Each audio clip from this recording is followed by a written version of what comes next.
My name's Chadwick Smith. I'm the surgical ICU director here at Orlando Health, and I was the attending trauma surgeon on call that night. I got a call from the emergency department resident. She called me on my cell phone, and that's kind of unusual, and said that there's multiple gunshot wounds coming. And I went down to the trauma bay, and just as Kate said, the patients just started coming. One came, then another came, then another came. And the first patient, as she said, was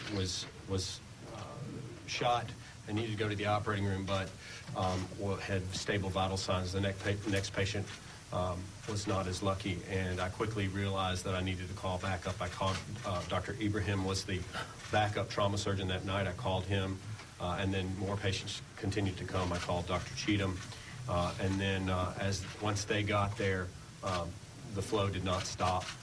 And so I began to call my other partners, Dr. Havron. Dr. Levy actually called me, and he was on call for pediatric surgery at Arnold Palmer Hospital, and offered to help. I said, please come, we need your help. I then got a hold of Dr. Luby, and then started calling the residents. You know, you can imagine calling someone at 2:30, 3 o'clock in the morning when you get a phone call from work. You know, some people don't have their phones on. Some people have them, you know, in the kitchen. But I think almost every person that I called answered the phone. I said, this is not a drill. This is not a joke. We have 20 to plus gunshot wounds coming in. I need you here as fast as I can. And every time the answer that I got was, I'll be right there. After that, after making those phone calls, again, quickly they arrived to the emergency department, and I was on the phone with the operating room. Dr. Mukherjee quickly flexed up. We usually run about 2 ORs at night, but we got in personnel, nurses, CRNAs, staff from all over the organization quickly to get these patients in the operating room.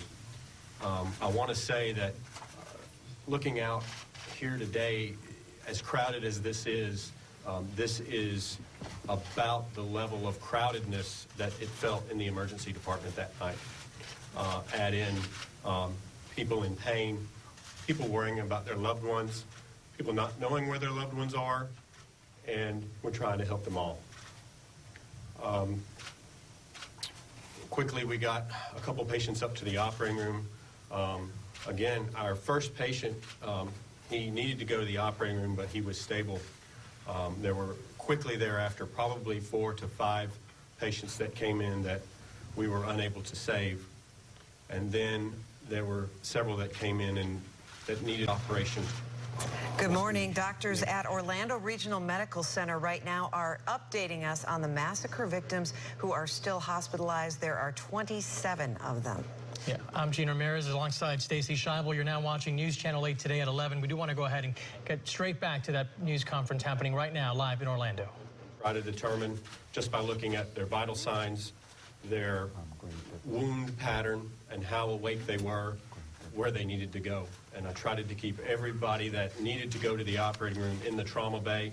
If someone was brought in from the emergency, from the street, into the trauma bay, they were quickly assessed. If they did not have immediate life-threatening injuries, they were moved elsewhere in the emergency department and cared for by our colleagues in critical care medicine.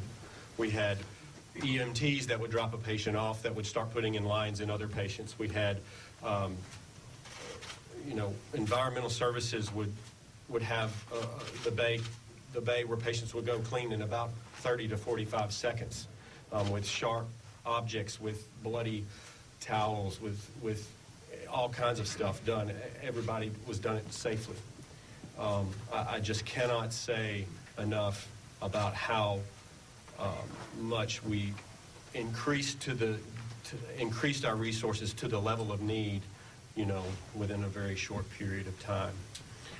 After we got that initial wave, about probably 20 to 22 patients stabilized or sent to the operating room, we had kind of, if you would call it, a lull while the shooter was barricaded inside. At this point, we had used basically everything in the emergency department, and Our suppliers got stuff from Central Supply, brought stuff over from Arnold Palmer Hospital, from Winnie Palmer Hospital, such that we didn't need for anything. We had used it all, but we had it replaced basically immediately. Then we got word from OPD that there would be another 20 to 25 patients continuing to come. And that's when the second wave started to come, and it was basically a repeat of the first. We had gotten some of those patients out of the operating room to the intensive care unit, and we just kind of started doing it all over again, putting the patients that needed to go to the operating room in the trauma bay, or moving people that did not out to the other parts of the emergency department. And I just can't thank my partners, my colleagues in nursing, respiratory therapy,